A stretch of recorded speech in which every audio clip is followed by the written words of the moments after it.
ETF index mutual funds నేర్చుకుని stock మార్కెట్లో రాణించాలనుకుంటున్నారా? వెంటనే ఈ నెంబర్కి కాల్ చేయండి. భారత ఆర్థిక వ్యవస్థ ప్రస్తుతం రెండు విరుద్ధ ధృవాల మధ్య చిగుకుందని చెప్పుకోవచ్చు. ఒకవైపు డాలర్తో పోలిస్తే మన రూపాయి విలువ రోజు రోజుకు కూడా క్షీణిస్తూ చారిత్రక కనిష్ట స్థాయిల వైపు దూసుకుపోతుందని చెప్పుకోవాలి.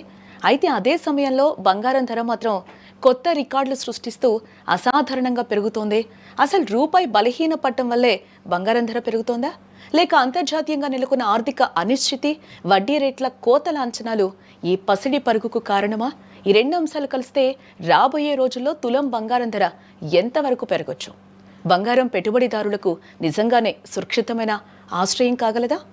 రూపాయి బంగారం మధ్య ఉన్న ఈ సంక్లిష్ట సంబంధాన్ని విశ్లేషించడానికి, మార్కెట్ అంచనాలను తెలపడానికి ఈరోజు మనతో పాటు స్టూడియోలో ఉన్నారు బిజినెస్ అనలిస్ట్ శ్రీరామ్ గారు. వారితో మాట్లాడదాం. వారు లైవ్ కాల్లో జాయిన్ అయ్యారు. నమస్తే సార్.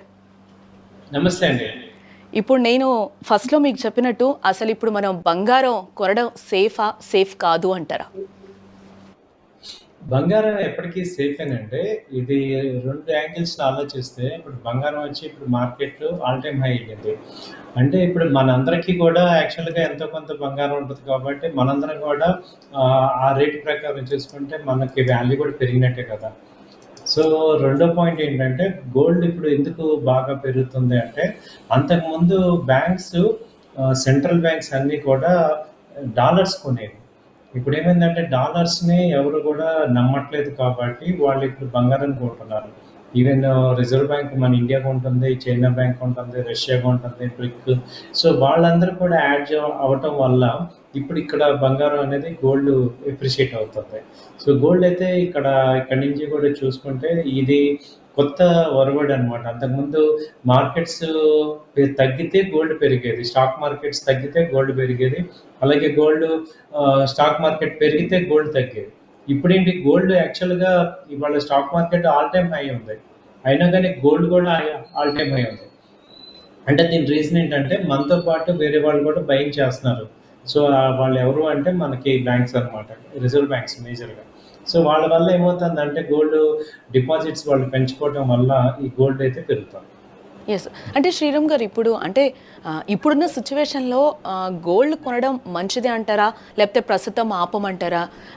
మీరేం చెప్తారు? గోల్డ్ అయితే ఇప్పుడు రిక్వైర్మెంట్ ఆర్నమెంట్స్ కొనటం కన్నా ట్రేడ్ పాయింట్లో కొనటం బెటర్. బిస్కెట్ కానీ లేకపోతే డిజిటల్లో కానీ గోల్డ్ బీస్ కొనుక్కోవటం కానీ ఇలాంటివి కొనుక్కోవటం వల్ల మీకు మంచి వెల్త్ క్రియేట్ అవుతుంది. గోల్డ్ని ఏంటంటే రెగ్యులర్గా ఏమవుతుంది, ఒకసారి ఒక ఆర్నమెంట్ కొన్నాం అనుకోండి, గోల్డ్లో మేజర్ ప్రాబ్లం ఏంటంటే ఆర్నమెంట్ కనుక కొంటే అది మళ్ళీ అమ్మటానికి ఉండదు, డెడ్ ఇన్వెస్ట్మెంట్ అయిపోతుంది. ట్రేడబుల్ ఇన్వెస్ట్మెంట్ లాగా తీసుకురావాలి అంటే గోల్డ్ని మనకి ఏదో డిజిటల్లో కానీ లేకపోతే బిస్కెట్లో కానీ కొనుక్కోవాలి. సో ఇప్పుడు గోల్డ్ తీసుకుంటే ఇప్పుడు ప్రెజెంట్ రేట్ వచ్చి దాదాపు 130 ఆల్రెడీ వచ్చింది, 135 దాకా కూడా ఛాన్సెస్ ఉన్నాయి. సో కాబట్టి ఏంటంటే ట్రేడబుల్గా కొనుక్కోండి. అంటే డిజిటల్లో ఈటీఎఫ్స్ గోల్డ్ బీస్ అని ఉంటుంది. ఈటీఎఫ్స్లో కానీ లేకపోతే డిజిటల్ 1 గ్రామ్ 2 గ్రామ్స్ అలా లేకపోతే బిస్కెట్ రూపంలో కొనండి. జనరల్గా లేడీస్కి ఏంటంటే ఒకసారి ఆర్నమెంట్ కనుక ఇచ్చామంటే వాళ్ళు మళ్ళీ ఎవరు, అది డెడ్ ఇన్వెస్ట్మెంట్ అయిపోతుంది. కాబట్టి గోల్డ్ని డెడ్ ఇన్వెస్ట్మెంట్ లా కాకుండా రొటేషన్ పాయింట్లో కొనుక్కోవచ్చు. అంటే మన సాంప్రదాయంలో గోల్డ్కి పెద్దపీట వేస్తూ ఉంటాం. మీరు చెప్పినట్టు ఇంతకు ముందు అంటే ఇప్పుడు పెళ్లిళ్ళ సీజన్లో కూడా ఎక్కువ కొంటూ ఉంటారు కదా సార్. అంటే ఇప్పుడు కొనాలా వద్దా అనేది కూడా అందరికీ ఒక సంశయం. అంటే రేపు తగ్గుతుందేమో, రేపు కొందామని అనుకుంటారా, ఆ లోపల పెరుగుంటుంది, ఈరోజు తగ్గుంటుంది కదా. సో ఈ పాయింట్లో అయితే గోల్డ్ ఇప్పట్లో తగ్గే ఛాన్సెస్ తక్కువే ఉన్నాయి. తగ్గినా ఎలా ఉంటున్నాయంటే ఎదురు ఒక 5,000 రూపాయలు తగ్గుతుంది కానీ 1,00,000 రావటం కానీ ఇప్పుడు 1,10,000 24 క్యారెట్ అనేది వచ్చే ఛాన్సెస్ చాలా తక్కువ ఉన్నాయి. కాబట్టి మనం ఏం చేయొచ్చు అంటే ఇంకా అర్థమవుతుంది ఏంటంటే ఈ స్టాండర్డ్ నిలబడే స్టాండర్డ్. కాబట్టి ఇప్పుడు ఇక్కడ ఒక 50% అలా ఇన్వెస్ట్ చేసుకుంటారు. ఇప్పుడు మీరు బ్రాడ్గా థింక్ చేస్తే నెక్స్ట్ 2 ఇయర్స్ 3 ఇయర్స్లో చూసుకుంటే 1,70,000 2,00,000 కూడా టచ్ అవ్వచ్చు ఇది నెక్స్ట్ 3 ఇయర్స్లో. కాబట్టి when compared with that it is better రేటే కదా. సో ఇవాళ హై రేట్ అనుకున్నాం, దాన్ని కంపేర్ చేయడానికి నిన్నటి రేటు మీద ఇవాళ చూస్తున్నాం. బట్ రాబోయే రోజుల్లో చూస్తే ఎందుకంటే ఒరిజినల్గానే ఇవి గ్రో అవుతున్నాయి, ఫండమెంటల్గానే గ్రో అవుతున్నాయి కాబట్టి డిమాండ్ ఎక్కువ వస్తుంది, సప్లై తక్కువ ఉంటుంది కాబట్టి ఇవి అవుతున్నాయి. బట్ ఎప్పుడైనా కరెక్షన్స్ వస్తాయి కానీ కంటిన్యూగా ఇక డౌన్ ట్రెండ్ ఇప్పుడు మళ్ళీ 80,000, 70,000 వచ్చే ఛాన్సెస్ అయితే చాలా చాలా తక్కువ ఉన్నాయి. 2 lakhs వరకు వెళ్తుంది అని అంటున్నారు కాబట్టి అప్ టు 170 to 2 lakhs వరకు వెళ్తుంది అని అంటున్నారు. ఎప్పుడు వెళ్ళే ఛాన్సెస్ ఉన్నాయి అని అంటారు. ఇప్పుడు మిడిల్ క్లాస్ ఫ్యామిలీస్ అందరూ ఇప్పుడు గోల్డ్ కొనుక్కుంటే బెటర్ అని అంటారా? గోల్డ్ అదే మేడం, యాక్చువల్గా నెక్స్ట్ 4 to 5 yearsలో గోల్డ్ 2 lakhs కూడా టచ్ అయ్యే ఛాన్సెస్ ఉన్నాయి. ఎందుకంటే ఆ నెక్స్ట్ 4 yearsలో మనకి గ్రోత్ అలా ఉంటుంది. సో కాబట్టి ఇప్పుడు మిడిల్ క్లాస్ కానీ అబోవ్ మిడిల్ క్లాస్ కానీ గోల్డ్ పాయింట్ ఆఫ్ వ్యూ ఏంటంటే ప్రీ అమౌంట్ ఇన్వెస్ట్ చేసుకోండి, మీ యొక్క ప్రీ అమౌంట్స్. అంతేగాని ఇప్పుడు గోల్డ్ కొందాము అంటే మనకి ఇప్పుడు ఏంటంటే అసెట్ అలొకేషన్ పాయింట్ ఆఫ్ వ్యూలో తీసుకుంటే అసెట్స్ బిల్డ్ చేయాలంటే మనకి గోల్డ్ కూడా తీసుకోవాలి. గోల్డ్ని మనం ఇవాళ చూడాల్సిన పద్ధతి ఏంటంటే ఇది కూడా ఒక అసెట్ అలొకేషన్ లాగా తీసుకోండి. గోల్డ్ కొనాల్సిందే కంపల్సరీ, ఒక 20%, 30% ఇన్వెస్ట్మెంట్స్ గోల్డ్ మీద పెట్టుకుంటేనే బెటర్ మనకి. మీరు లాస్ట్ 6 months చూస్తుంటేనే డిఫరెన్స్ అర్థమవుతుంది. అలాగే సిల్వర్ కూడా బాగానే పెరుగుతుంది. Gold or silver both are twin brothers కాబట్టి మనకి ఇప్పటికే లేట్ అయిపోయింది. డిజిటల్ బాగుందన్నమాట. ఏంటి ఈటీఎఫ్ కానీ బాండ్స్ కానీ లేకపోతే వీటిల్లో తీసుకోవచ్చు అనమాట. సో బిస్కెట్ రూపంలో కానీ అది తీసుకోవటమే. అంటే రాబోయే రోజుల్లో కొనే పరిస్థితి ఉందంటారా లేదంటారా అసలు? మేడం ఎప్పుడు చూసినా గోల్డ్, ఇప్పుడు మీరు అన్నిసార్లు అలా అంటున్నారు. ఇవాళ 3 years బ్యాక్ మన శాలరీస్ ఎలా ఉన్నాయి? సో ఇవాళ 1 lakh శాలరీ అనేది కామన్ అయిపోయింది. 3 years 4 years బ్యాక్ 1 lakh అంటే ఎంత కష్టం. సో అంటే మన ఇన్కమ్ పెరుగుతుంది కాబట్టి గోల్డ్ పెరుగుతుంది. ఈ మంత్ ఈ లాస్ట్ 2 months నుంచి కొంచెం అబ్నార్మల్గా పెరిగింది. యాక్చువల్గా అయితే ఎవ్రీ ఇయర్ 20,000 పెరుగుతుంది యావరేజ్గా. The growth yearly 20,000 average growth అనమాట. సో ఈ ఇయర్ ఏమైందంటే 26 ఎండింగ్లో రావాల్సిన రేట్ ఈ ఇయర్ వచ్చేసింది. దానివల్ల ఏమవుతుందంటే ఒక్కసారి 40,000 పెరిగేపాటికి కొంచెం అబ్నార్మల్గా ఉంది. యాక్చువల్గా ఇది ఏంటంటే 1,20,000, 1,10,000 ఆ రేంజ్ యాక్చువల్గా ఉండాలి. ఇప్పుడు 30 దాకా వెళ్ళిపోయింది. సో నెక్స్ట్ ఇయర్ రేట్ కూడా ఇవాళ వచ్చేసింది. బికాస్ ఆఫ్ దట్, ఎందుకంటే ఈ అమెరికా ట్రంప్ ఎఫెక్ట్ బాగా పడుతుంది. సో డాలర్ యాక్చువల్గా కొనాల్సిన కంట్రీస్ అన్నీ కూడా ఈ గోల్డ్ కొంటున్నాయి. దాంతో ఇది డబుల్ ఇంపాక్ట్ వచ్చింది. బట్ నెక్స్ట్ ఇయర్కి ఏదన్నా ఆయన ట్రంప్ గారు కనుక కొంచెం నార్మల్ అయితే ఈ గోల్డ్ తగ్గుతుంది. బట్ తగ్గిన 1,10,000, 1,20,000కి నార్మల్గా వస్తుంది. ఓకే, బట్ 1,20,000 ఉండడం మాత్రం పక్కా. అవునండి. ఎస్, అంటే ఇప్పుడు గోల్డ్ మీద ఇన్వెస్ట్ చేయడం అనేది బెటర్ అంటారు. గోల్డ్ ఇన్వెస్ట్ అంటే ఎలా చేయాలంటే ఇప్పుడు ఇక్కడ నుంచి మళ్ళీ ఒక 5,000 తగ్గినా కానీ తట్టుకోవాలి. అంటే మన ఫైనాన్షియల్ కెపాసిటీ ఇప్పుడు ఈ ట్రేడ్ లాగా చేయొద్దు. అంటే ఒక ఇన్వెస్ట్ చేసాము, పెరిగితే అమ్ముకుందాం, లేకపోతే వెయిట్ చేయండి. సో మళ్ళీ డౌన్ అయితే మళ్ళీ బై చేసేటట్టు ప్లాన్ చేసుకోండి. అంటే ఒక 2 years ఆర్జన్లో మనం వెయిట్ చేసేటట్టు కొనుక్కోవాలి, షార్ట్ టర్మ్ కాదు.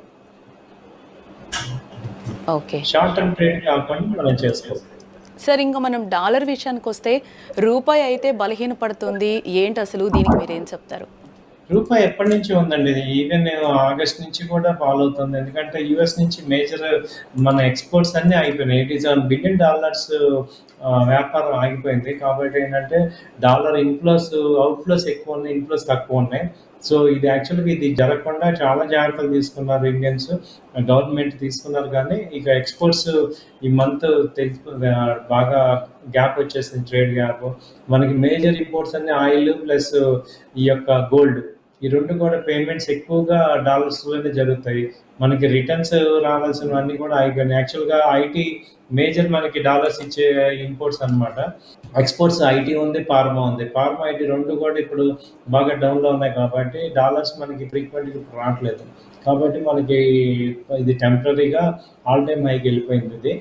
ఇది యాక్చువల్గా మన ఆర్థిక వ్యవస్థ బలహీన పడింది అంటారా? మనం అప్పుల్లో ఉన్నామా ఏంటి మన ఆర్థిక వ్యవస్థ? ఇప్పుడు ఏంటంటే మనం ఆల్టర్నేట్ చూస్తున్నాము. ఇప్పుడు డాలర్కి ఇండియాకి తేడా వచ్చినది మాత్రం మన ఆర్థిక వ్యవస్థకు వచ్చిన ప్రాబ్లం లేదు. ఎందుకంటే మనం ఎన్లో చూసుకోవచ్చు, పౌండ్లో చూసుకోవచ్చు. ఒక డాలర్ యూఎస్తో మనకి డీలింగ్ తగ్గితే అన్నంత మాత్రాన మనకి మన యొక్క ఆర్థిక వ్యవస్థ ఏం తేడా ఏం లేదు. ఎందుకంటే ఇవాళ డాలర్ అంతకుముందు అనమాట, ఇవాళ అంతకుముందు డాలర్కి యుఎస్ డాలర్ మనకి చాలా ఇంపార్టెంట్. ఇప్పుడు ఏంటంటే we are looking for another countries also. దాదాపు 100 కంట్రీస్తో మనం ఎక్స్పోర్ట్ చేస్తున్నాం. ఒక్క యుఎస్ యొక్క ఎఫెక్ట్ని వేరే 100 కంట్రీస్ ద్వారా తగ్గించుకుంటాం. సో నెక్స్ట్ 6 monthsలో అదే జరుగుతుంది. కాబట్టి ఇప్పుడు డాలర్ పెరిగినంత మాత్రం ఇండియా ఎకానమీ వచ్చిందని నష్టం లేదు. ఒకప్పుడు వచ్చేది, ఇవాళ ఆయిల్ అంతా రష్యాతో మనం ఎక్కువ రిలేషన్ దేనికంటే మనకి ఇండియన్ రూపీస్లో ఇస్తున్నాం పేమెంట్స్. అలాగే సౌత్ ఆఫ్రికాతో అదే అరేబియాతో కూడా ఇండియన్ కరెన్సీలో ఇస్తున్నాం. కాబట్టి డాలర్కి తగ్గినంత మాత్రాన్ని వాళ్ళ డాలర్కి రూపీకి రిలేషన్ బట్టి మన ఇండియన్ ఎకానమీ ఉంది అనుకోవటం కరెక్ట్ కాదు. ఎందుకంటే ఆ బ్రేక్అవుట్ అయిపోయింది. అంటే ప్రతి పేమెంట్ డాలర్తో అవ్వట్లేదు ఇప్పుడు. అంటే రూపాయి పడిపోతే పెట్రోల్ పంపులు మన జోబు పోయినట్టేనా? అంటే పెట్రోల్కి ఇప్పుడు తగ్గిపోయింది మేడం. ఎందుకంటే రష్యన్ పెట్రోల్ కొంటున్నాం కదా. లాస్ట్ 3 ఇయర్స్ నుంచి చూస్తే మీరు ఒకటే స్టాండర్డ్లో ఉంది. 1,110, 109 మధ్యలోనే ఉంది. సో ఒకప్పుడు మీరు అన్నట్టు డాలర్కి రూపీకి చాలా ఉండేది. ఒకప్పుడు అమెరికా మార్కెట్స్ ఆంక్షలు పెట్టంగానే ఇండియన్ మార్కెట్స్ అన్ని డౌన్ అయిపోయేవి. ఇండియా మొత్తం కుదేలైపోయేది. ఇప్పుడు ఆ సిచ్యువేషన్ లేదు. అంటే అమెరికా మీద డిపెండెన్స్ తగ్గిపోతుంది మనది. సో ఇప్పుడు మనకి చూడండి H1B ఆయన ట్రంప్ గారు ఎన్నో రకాలుగా మనని బాధ పెట్టారు. బట్ స్టిల్ లాస్ట్ 4 monthsలో మార్కెట్స్ చాలా డౌన్ అయినా కానీ ఇవాళ ఏమైంది, మళ్ళీ ఆల్ టైమ్ హై మా ఇండియన్ మార్కెట్కి వచ్చేసింది. అంటే ఏంటంటే యుఎస్ మీద డిపెండెన్సీ చాలా తగ్గించేసుకుంటాం. కాబట్టి ఇవాళ డాలర్ వీక్ అయినంత మాత్రాన మనకు వచ్చిన నష్టమేం లేదు. It is just a currency అంతే. అంటే మన రూపాయి రోజు రోజుకు డాలర్ ముందు తల వంచడానికి లోపలేమైనా రీజన్ ఉంది అని అంటారా? లోపలేంటి మేడం, డైరెక్ట్ కనపడుతుంది. రీజన్ ఏంటంటే మన దగ్గర ఎఫ్ఐఎస్ బయటకు వెళ్ళిపోతున్నారు.